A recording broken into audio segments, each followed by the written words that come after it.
welcome back to my YouTube channel. My name is Gina Mwakama.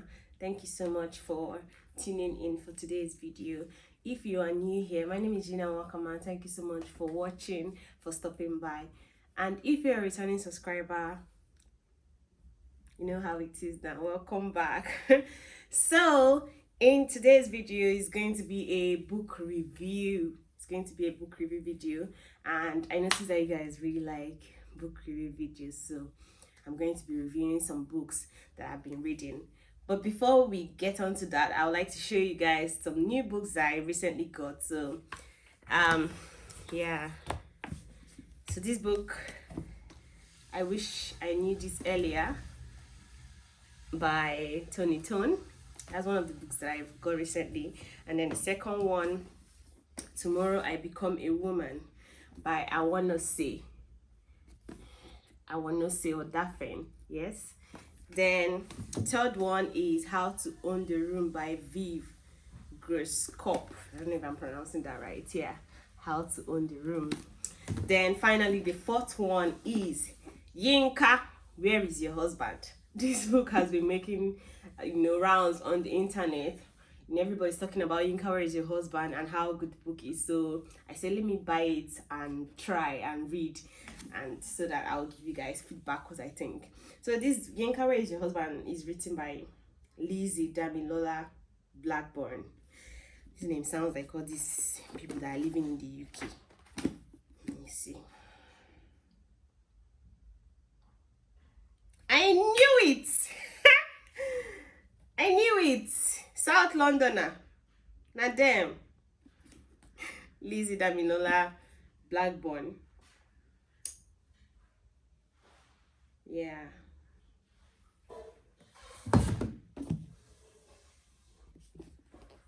Yes, so these are the books. These 4 books are the books that I got recently. In fact, this video should have gone up by now. Like this video, I should have done this video since, because these books are really not recent because I got them last month. But I'm glad I finally get to do it now. And yeah, because you guys don't know, like I've tried to shoot this video 3 times in a row. The first time I was already done with my makeup and everything, and then now I was now about to start. I had already started. I was already like midway in the video. Now took the light and did not bring it back again till like the next day. It did not discourage me. The next time I decided to do it again, I was done with my makeup. The moment I tried to set up, they now took the light again, and I don't have batteries for my lights, so I cannot use them without NEPA light, you get. So they now took the light again. Then the third time, the same thing happened. Like I was literally done, and I said, okay, let me start. They took the light again. I was like, you see, makeup, I'm not doing makeup again. Like I'll just do my video. I'll just start and do my video by myself. So I'm so happy that I get to do this video now. So for today, I'm going to be reviewing Carrie Soto Is Back. If you guys remember, in my last book review video, I mentioned this book, Carrie Soto Is Back, and how I was excited to start it, even though it was big, and big books used to make me scared. Like, I don't know, it's a thing. Like when I see a book, I'll be like, Jesus, I wish I can finish this book. And then when I start it, I'm enjoying it, and then I'm able to finish it, right? So yeah, so I'll be reviewing Carrie Soto Is Back and I Wish I Knew This Earlier. I've read these 2 books since the last time we saw. I've also been reading ebooks. So I realized, I've always known this, that I don't like ebooks. Not like I don't like ebooks, but I don't enjoy ebooks as much as I enjoy hard copy books. I don't know if it's just me, or do you guys, you guys don't care about whether it's in hard copy or soft copy, but I really don't enjoy ebooks, because I've been on one book for the past week, and that book is supposed to be interesting. I feel like if I had it in a hard copy, it would have been, I would have finished it by now, because the storyline is given, yeah. But because it's in my phone, I barely even remember that I have a book that I'm reading, because it's on my phone. But when I'm reading, when I'm reading a current book, I usually just bring it out and keep it, and say, okay, this is my current book for the month, you get. Yeah, but because it's an ebook, I don't remember doing this, so I've been on it, but I hope to finish it so I can also review that one to you guys.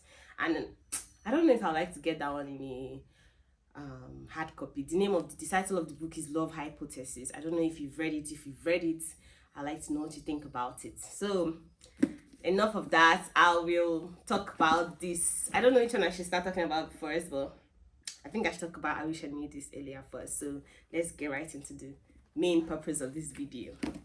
So for the first book, which is I Wish I Knew This Earlier by Tony Tone, Lessons on Love. I really enjoyed reading this book because it took me like about maybe 2 days to finish. See, the fact, like, when I enjoy reading a book, it's not the speed that I used to read it that shows that I enjoy it. Sometimes it is, sometimes it's not. You get, but I really did enjoy reading this book. So the back, I would like to just read out somebody's review on the book. This book is scarily accurate. There are so many times where I was adamant that Tony was talking specifically to and about me. I can see identical versions of my friends and me in every single lesson. There were so many points where I literally wanted to screenshot a whole page, send it to my friend, and say, "Look, this is you." Spoiler alert, everyone I know is getting a copy of this book for their next birthday. This is by Julia Adenuga, a broadcaster and cultural curator.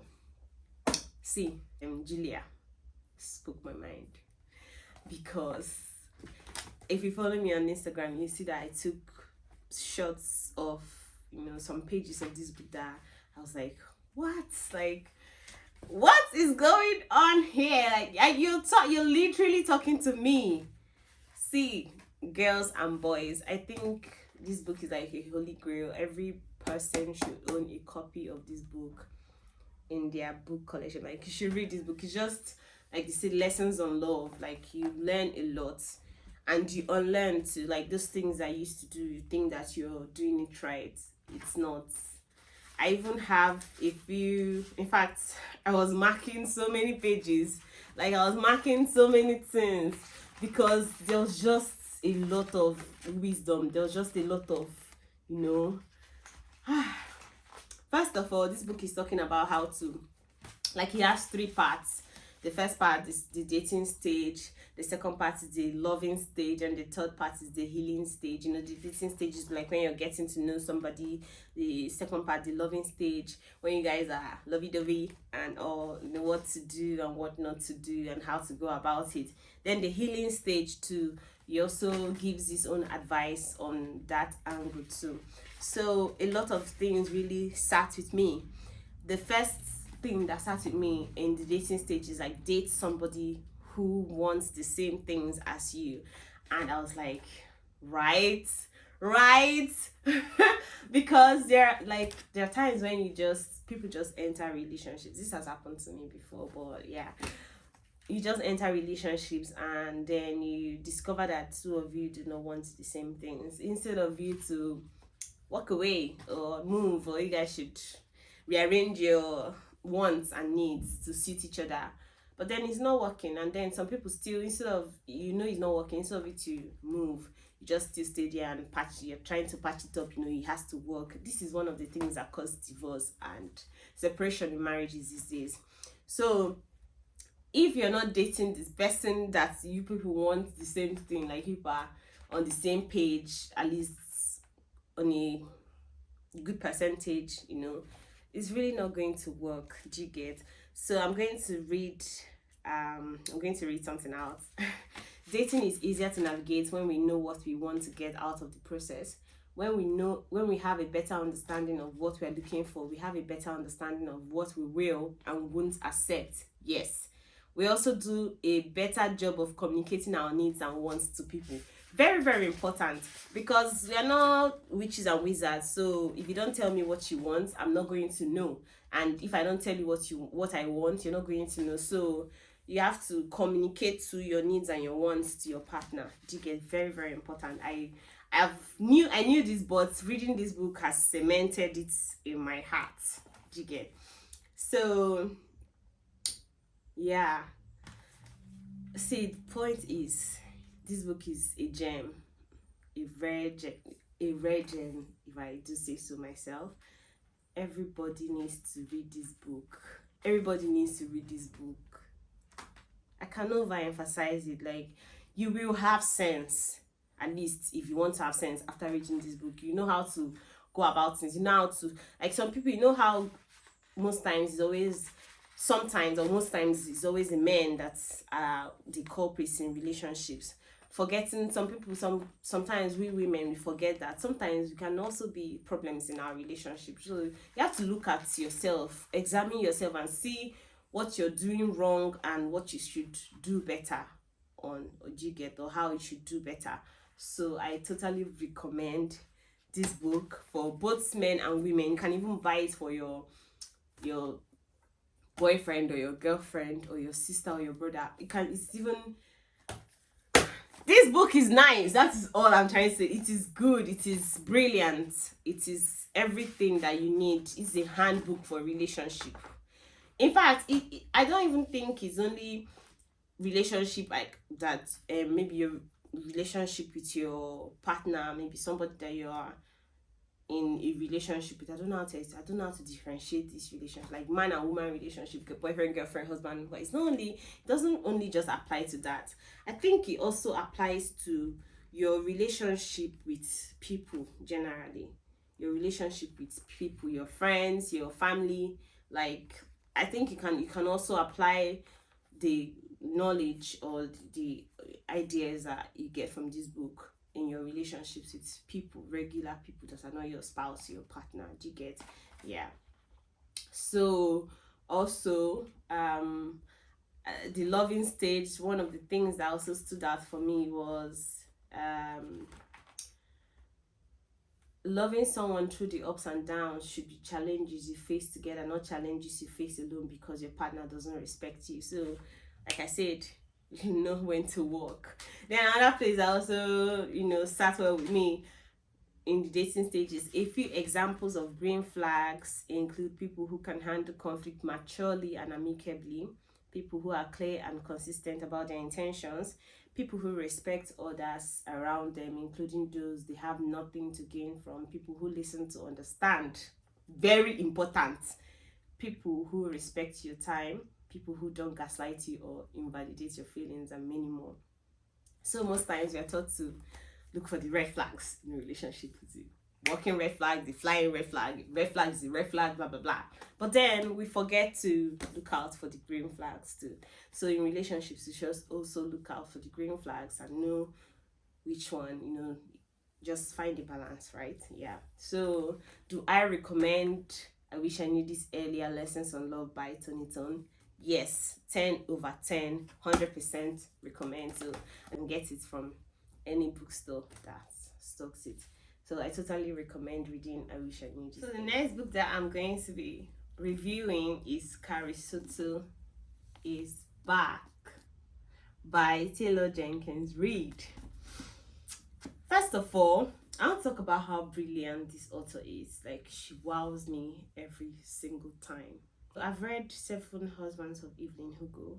I've read Maybe in Another Life, and I think this is the third book that I have read by this author, and brilliant. Like, these books feel real. Carrie Soto is Back is one of those books that you originally like, this book should be a movie. This book should be a movie. They should act this book out so that you watch it, because you can feel everything happening, the emotions, the actions. Like, I felt when I was reading this, I felt like I was present in Carrie Soto's life. I was watching her, like, how you watch your shows on your TV. I felt like I was in her life. I was a spectator. I was just a person watching, just by reading this book. This book is brilliant. That is what I have to say. And when I started, like, it felt like it was going to be, what I told you guys about a size of a book scaring me at first. Then it takes courage to start it and then continue. Well, that is what happened. In fact, the day I started this book, I was so unprepared because I was like, I'll start it, I'm going to start reading Carrie Soto is back. Then one day I was procrastinating, so one day I just said, oh, let me just start it. I was about to go have my bath, and I brought it out and kept. I said, when I'm done beating, I'll start reading this book. Then I don't know what happened. When I brought it out, I now started flipping through. That I had not gone to have my bath. I now started flipping through, Then after I read this first page, then the second page, Chan versus Cortez, US Open. And now I started reading. I read the first page, I read the second page, I read the third page, read the fourth page. I read it till I reached here, and this place was supposed to be like the actual first. This was like the prologue, the introduction to the book. You get, this book is a page turner. I read, this is somebody that was about to go and have. I sat down and I read it. I had to say, oh Jane, don't worry, just come back so that you relax and read this book. This book is a page turner. Like, you will read and read and you just be reading. You just be reading. This book, I did not want it to finish. You see what I told you? That it's not about how long you read a book or how fast you read a book that shows that you enjoy it. I was just reading it bit by bit. I did not want it to finish. You want to read it, but you don't want the story to end. I think this is one of the books that I will read again. I will read this book again, definitely. This was a brilliant book, or this is a brilliant book. One of the things that stood out for me was everything stood out for me, honestly. It was the motivation. You can do this, you can do everything that you put your mind to. You can do this, you're the greatest in the world. And who was this source of motivation? Carrie's father. Carrie Soto's father was her coach and also her father. Like, I personally think that he did a very wonderful job as a father and as a coach. And also, Carrie was such a determined person, even though she was rash and rude sometimes, but she was a no-nonsense. She was a go-getter. She was a no-nonsense person. She was well-respected, and every single award and accolade and title that she got, she worked hard for it, and she really did deserve it. So I really love this book. This book it felt like a mix of motivational book and also an entertaining book. You get, like, I was motivated. I was like, get it, girl. Anything you put your mind to, you do it. You can be the greatest in whatever you're doing. You can be exceptional. Like, that was the vibe I was getting, and I was also still entertained by the storyline. Like, it's not those Aspire to Maguire boring books that you read, but it was just beautiful. I cried, I laughed, I did in some parts. It's just like, just get ready to feel all the feels that are in this book. I actually personally think that this book should be a movie. If it's not a movie already, this book should be a movie. Definitely, I will watch it. It is entertaining as just a book. Talk more when you now put it on TV. Beautiful. So this book was set in, the storyline was set around tennis, court tennis. Am I getting it right? But Serena Williams. Is it her name? Serena Williams. I'll confirm and put it on the screen. Yeah, that kind of tennis. Yes. So it made me want to start watching tennis. It made me want to do my research and watch videos because of the actions that were described. How it made me fall in love with tennis. Tennis is not really a sport that I can say that I'm interested in, or that, in fact, I don't really care about sport that much, to be honest. Maybe except when people are watching football and I just join them. But I'm not really a sports person. So, but this book made me want to watch tennis. In fact, I watched some videos on YouTube on tennis and how elegant this sport is, how beautiful and graceful the sport is. Thank you, Carrie Soto is back. So I also think that Javier Soto, that's Carrie Soto's father, was an excellent parent, and he did a very good job at training his child right from the start to the level where she was. Talking about is Carrie Soto is back. So far, I've gotten from this book is that you can do anything that you put your mind to with constant practice and consistency, and just don't give up, and you'll be the best at whatever you set out to do.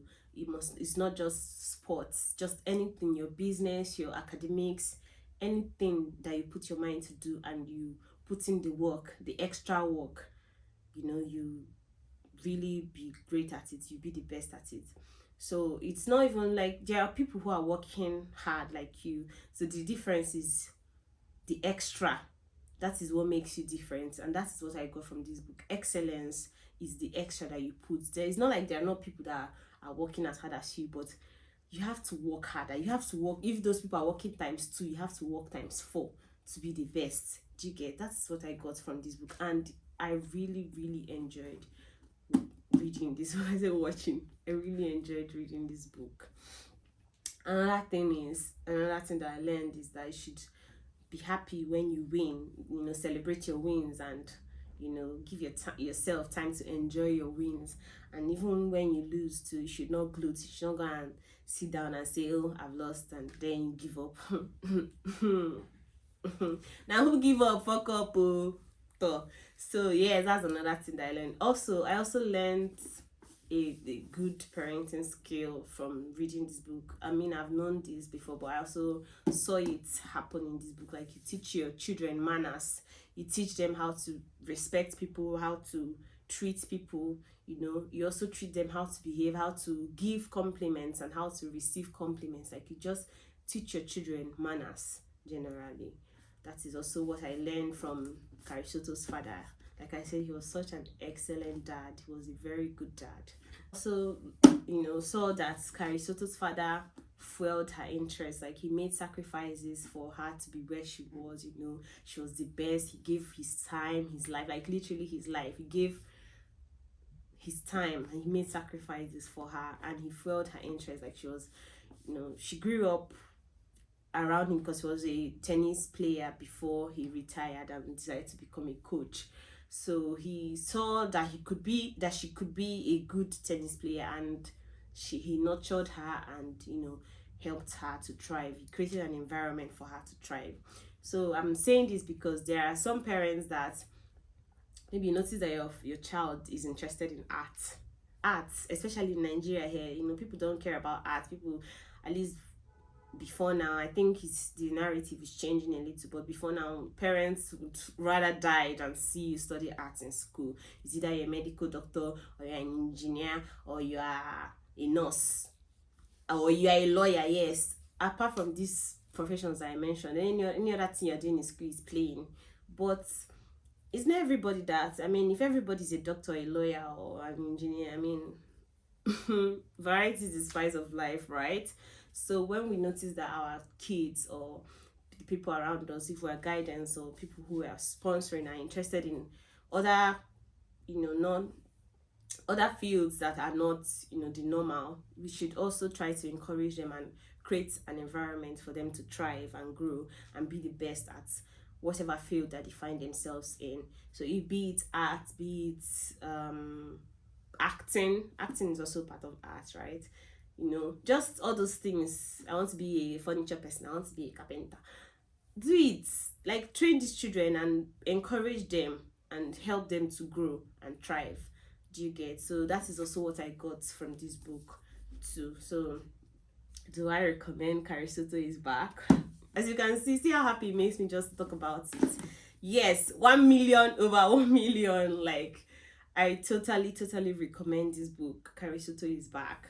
See this, Beth O'Leary said, a thrilling, joyful smash hit of a book. You fall in love with Carrie. Exactly, yes. Then Laura Jane Williams says, an exhilarating, immersive, and gripping ode to the cost of greatness. This is Taylor Jenkins Reid's best book yet. I agree. I totally agree. See, I thought she was doing a thing with 7 Husbands of Evelyn Hugo, but girl, this is her best book yet. Carrie Soto is an icon for the ages. 5 stars, 10 out of 10, and A+ and more from me. See, these people get me. These people are literally speaking my mind here. So I'm going to read read the back, like what it's about, so you guys will get it. Carrie Soto is fierce, sorry. Carrie Soto is fierce, and her determination to win at any cost has not made her popular.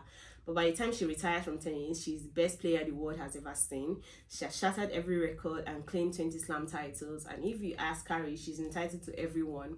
She sacrificed nearly everything to become the best with her father, as her coach Javier, a former champion himself, has trained her since the age of 2. Catch them young.